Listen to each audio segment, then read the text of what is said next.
परिस्थिती आहे? माझं शेत नाहीये, पण माझ्या घरचे सगळे शेतीवरच अवलंबून आहेत. माझ्या वडिलांकडे ऑटो रिक्षा आहे आणि ते पहाटे 4 वाजता भाजीपाला बीट आणतात आणि ते गावामधील आम्हाला अगोदर 2 ते 3 एकर जमिनी आणि त्यामध्ये सोयाबीनचा पूर्ण नाश झालेला आहे. काहीच राहिलेलं नाही. सोयाबीन कापूस पूर्णतः खराब झालेला आहे. आमच्या तिकडे सुद्धा शेती पाण्याखाली वगैरे गेली आहे आणि तिकडे सुद्धा रोजगार वगैरे मिळत नाहीये ते महिलांना वगैरे. आईवडिलांनी बोलणं झालं की हे पैसे वगैरे आता आम्ही थोडं कमी प्रमाणात खर्च वगैरे समजा त्यांचं म्हणणं आहे.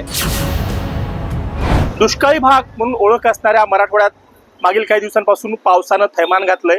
आपण पाहिलं असेल साधारण आठवडाभरापासून मराठवाड्यातील सर्वच जिल्ह्यामध्ये पावसाचा धुमाकूळ सुरू आहे. त्यामुळे मराठवाड्यातील शेती असेल, घरं दारं गुरं जवळपास सर्वच पाण्याखाली गेली आणि शेतकऱ्यांचं नागरिकांचं प्रचंड नुकसान झालंय. दैनंदिन जीवन विस्कळीत झालंय.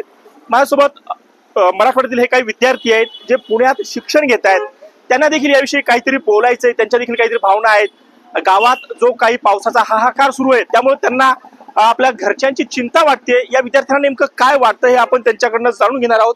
मित्रा, कुठला आहेस तू? गाव काय नाव सांग, तुझं गाव कुठलं? माझं नाव ओमघाळ, मी खांबेगावचा आहे, परभणी जिल्हा. बरं, काय सध्या तुमच्या गावात काय परिस्थिती आहे?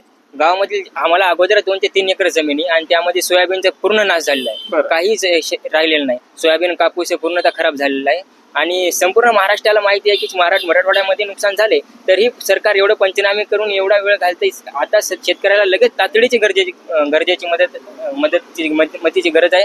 तरी सरकारला एवढंच विनंती आहे की त्या शेतकऱ्याला होईल तेवढं तातडी मदत करून आमच्यासारखे मुलं पुण्यामध्ये फक्त शेतीच्या याच्यावर डेव्हलप काय म्हणतात अवलंबून आहेत आणि आमचे वडील आम्हाला त्या शेतीच्या याच्यावर पाठवलेलं आहे. पुढच्या वर्षभरात आमचे सगळे प्लॅनिंग शेतीच्या जीवा असते. त्यातील फक्त आता सर्वजण शेती पाहतात, पण अप्रत्यक्ष रोजगार जे गावाकडे मिळत असते 200 रुपये 400 रुपये महिला हे जे असतील त्यांची दिवाळी ही फक्त या रोजगारावर. सोयाबीन कापणी याच्यात बॅग विकत घेतात 4000-5000 आणि ते सुद्धा आता कामातून गेलेलं आहे. तरी सरकारला एवढं पावसानंतर तुझ्याशी घरच्यांशी काही बोलणं झालं का? आई वडिलांशी काही बोलणं झालं का? काय सांगितलं त्यांनी?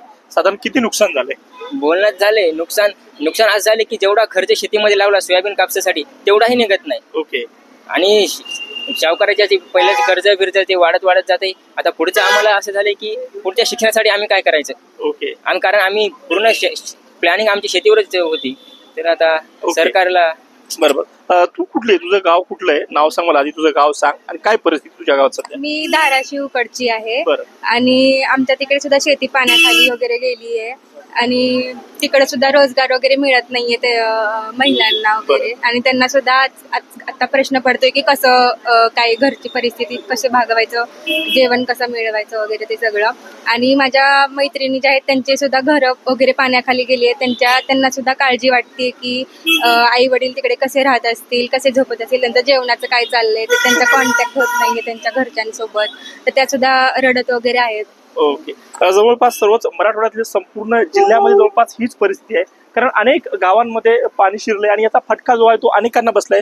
तुझं गाव कुठलंय? काय तुझ्या गावात काय परिस्थिती आहे? मी लातूरची आहे आणि प्रॉपर उदगीर तालुक्यातील हंडरगुळीची आहे.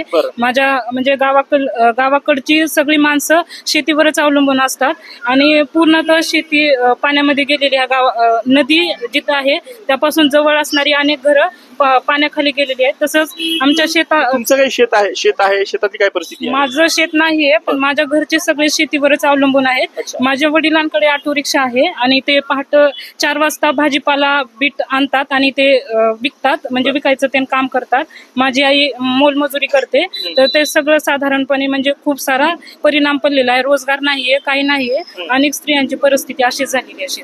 तर पाहू शकता मराठवाड्यात सध्या जो पाऊस सुरू आहे त्याचा फटका जो फक्त शेतकऱ्यांनाच नाही तर शेतीवर अवलंबून असणाऱ्या अनेक नागरिकांना बसलाय. मित्रा, तुझं गाव कुठलंय? माझं गाव तिडपिंपळ गाव आहे. मी परभणी जिल्ह्यातून बिलॉंग करतो. अच्छा, मग काय तिकडली परिस्थिती काय? परिस्थिती म्हणजे नदीकाठचे सगळं पाण्याखाली गेलेली आहे. ऊस वगैरे, माझ्या मित्राचा वगैरे ऊस वगैरे सगळं पाण्याखाली गेलेलं आहे. आमची स्वतःची शेती पण सोयाबीन आणि कापूस 2 एकर पूर्ण पाण्याखाली गेलेला आहे. बाकीकडे सगळं पिवळे झाडं वगैरे पडलेली आहेत. मराठवाड्याला पहिले तर कोरडा दुष्काळ पडायचा, पण माझ्या कळण्यातून पहिल्यांदाच ओला दुष्काळ पडलेला आहे. साधारण तुमचं शेत किती आहे आणि त्या सोयाबीन किती होतं? 3 एकर शेत होतं. त्याच्यामध्ये 1 एकर सोयाबीन होती आणि 2 एकर कापूस होता. तर कापूस आणि सोयाबीन अर्ध म्हणजे 2 एकर जवळपास सगळं पाण्याखाली गेलेलं आहे. तर माझे एवढंच म्हणणं आहे की लवकरात लवकर ओला दुष्काळ मराठवाड्यातील शेतकऱ्यांना जाहीर करावा. शेत जेव्हा पाण्याखाली गेलंय किंवा शेतामध्ये पाणी शिरलं त्यानंतर आई वडिलांशी काही बोलणं झालं, काय सांगितलं त्यांनी? आई वडिलांशी बोलणं झालं की हेच पैसे वगैरे आता आम्ही थोडं कमी प्रमाणात खर्च वगैरे समजा त्यांचं म्हणणं आहे. पण असं मला वाटतं की आता आम्हाला म्हणजे जे मराठवाड्यातील मुलं आहेत ते शेतीच्या जीवावर बाहेर म्हणजे पुण्यासारख्या नागपूर सारख्या सिटीमध्ये येऊन अभ्यासासाठी येतात. तर माझं एवढं म्हणणं आहे की त्यांना सगळं शेतीवर अवलंबून असल्यामुळे तर त्यांना आता कसं भागायचं, त्यांचा दिवसाचा खर्च पण निघत नाहीये. तर जेवढं शेतीत खर्च म्हणजे लावला तेवढा पण निघण्याची शक्यता यंदा कमी आहे. खरं तर दिवाळी तोंडावर आहे आणि मराठवाड्यातील जवळपास सर्व व्यवहार किंवा लोकांचे रोजचं जीवनमान जे आहे ते शेतीवर अवलंबून असतं. मात्र यावेळी जो काही मुसळधार पाऊस झाला त्यामुळे दिवाळी साजरी कशी करायची हा देखील अनेकांसमोर प्रश्न पडलेला आहे. तुझं नाव काय? कोमल. कुठून आलीस? जालना. काय तुमच्याकडे काय परिस्थिती? 2 एकर शेत आहे ते पूर्ण पाण्यामध्ये गेलेलं आहे. अच्छा, काय आहे शेतामध्ये? सोयाबीन. बरं, काय म्हणतात घरच्यांशी काय बोलणं झालं? हो झालंय.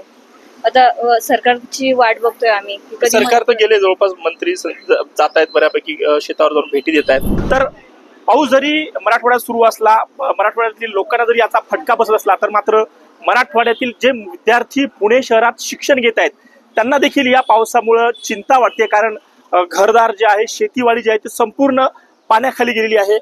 कुलदीप, तुम्ही काय सांगाल? मराठवाड्यातले अनेक विद्यार्थी आहेत, तुमच्या माध्यमातून वेगवेगळ्या महाविद्यालयात शिक्षण घेत असतात किंवा तुम्ही त्यांच्या संपर्कात असतात, त्या विद्यार्थ्यांच्या मनात सध्या काय चाललंय? गेली 10 वर्षापासून आम्ही पुण्याचे ग्रामीण भागातले विद्यार्थी शिकण्यासाठी येतात, विशेषतः मराठवाड्यातल्या, त्यांना बेसिक मदत करत असतो. पण या वर्षीची जी परिस्थिती आपण म्हणल्याप्रमाणे कोरड्या दुष्काळाची आम्हाला मराठवाड्यातला सगळ्याला सवय दर 4-5 वर्षांनी येतो. पण यावेळेचा दुष्काळ इतका भयानक आहे, त्याचं वेगळेपण असं आहे की महापूर तर आलेलाच आहे पण त्याच्यातून शेती गेलेली आहे, शेती वाहून गेली, शेतीतली माती गेली. त्यामुळं तिथले जे शेतकरी शेतमजूर कुटुंबातले हे सगळे पालक आहेत यांना आता खूप मोठा शिक्षणाचा प्रश्न आता भेडसावणार आहे. आणि बेसिक गरजाच मिळत नाहीत. साधारण 40% अधिक मुलं पुण्यासारख्या शहरांमध्ये शिक्षणासाठी येतात. आणि आता अशी अवस्था झाली की आई वडिलांना त्या भागातले जे पालक आहेत त्यांच्याकडे आता पैसे नाहीत, त्यांना आता त्यांची परिस्थिती हलाखीची आहे. तर ह्यांना काय पाठवणार ते अशा परिस्थितीमध्ये? आपल्या माध्यमातून मी शासनाला विनंती करतो की विद्यार्थ्यांचे शैक्षणिक शुल्क जे आहेत, परीक्षा शुल्क आहेत, विद्यार्थ्यांच्या वसतिगृहाच्या शुल्क आहेत, त्या शासनाने मदत करावी, त्यांना माफ कराव्यात आणि त्यांना काहीतरी मोबदला म्हणून तात्काळ मुलांना मदत द्यावी. कारण का आश्वासनं न देता त्यांना कृतीशील करावं. आणि आपल्या माध्यमातून समाज माध्यमातील किंवा दानशूर व्यक्तींना मी विनंती करू इच्छितो की ह्या विद्यार्थ्यांना पण तुम्ही मदतीसाठी पुढे यावं. कारण का हे संकट खूप मोठं आहे. 30 वर्षांनी 40 वर्षानंतर असा बरेच लोक सांगतात की हा मोठ्या प्रमाणात पाऊस पडलेला आहे. त्याच्यामुळे आमच्या असं मत आहे की तात्काळ मदत होईलच, परंतु वर्षभर 1.5 वर्षात इथं उत्पन्न मिळणार नाही, उत्पन्नाचं साधन नसेल त्या मुलांना पैसे कुठून मिळणार? त्यावेळेस हे मुलांची अवस्था प्रचंड क्रिटिकल आहे. तर आपण पाहू शकतो आधीच दुष्काळ त्यात 13वा महिना अशी जी मराठीत म्हण आहे, सध्या ती म्हण मराठवाड्याला तंतोतंत लागू होते.